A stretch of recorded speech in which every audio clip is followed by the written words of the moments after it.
This is all the food we have left to keep us alive. We have to ration it carefully. If we plan on surviving down here until we are rescued. Rescued? Do you hear any drills?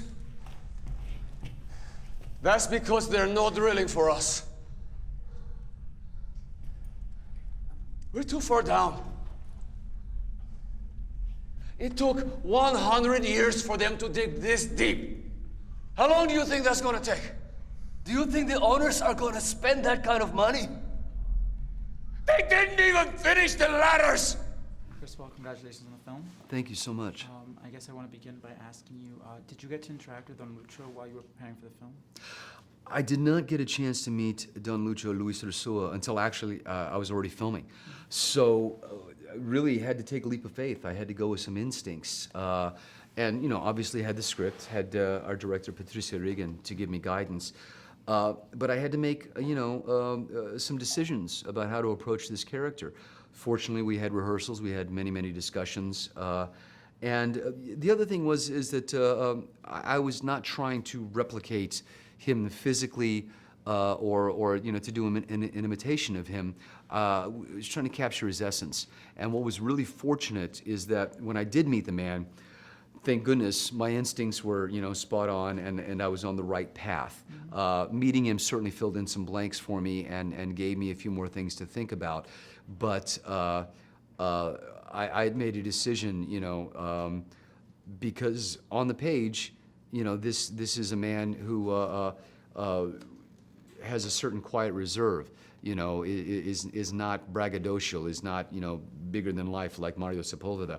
And so I wanted to be very rooted, very centered, to, even move as if I was carrying the weight of the world on my shoulders. And when I met the real Luis Ursula, he was very much about that.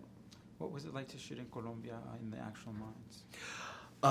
Shooting in the actual mines, I can't imagine shooting in a soundstage. I just don't think it would have been possible for us to maintain that level of focus, to maintain that level of commitment. If you could go to your trailer, if you could go home at night, I think we would have become too relaxed. Shooting in the actual mines, being there day in, day out, with the entire cast, had this incredible bonding effect on all of us. And we were going through the same sort of torture together, if you will. The bad air, the cold temperature, the fact that there was no food and there was really no place to relax and to be comfortable. And that affected not only our physical portrayals, but your mindset, where you're at as an actor. You don't have to act that. You can just be, and you can just live. And the chemistry that it created in the cast, I think, is very palpable in the film. What did you take away from the culture while you were filming that? Well, first of all, the Colombian crew, the Chilean crew, just such warm, beautiful people. I have not spent a lot of time in South America prior to this.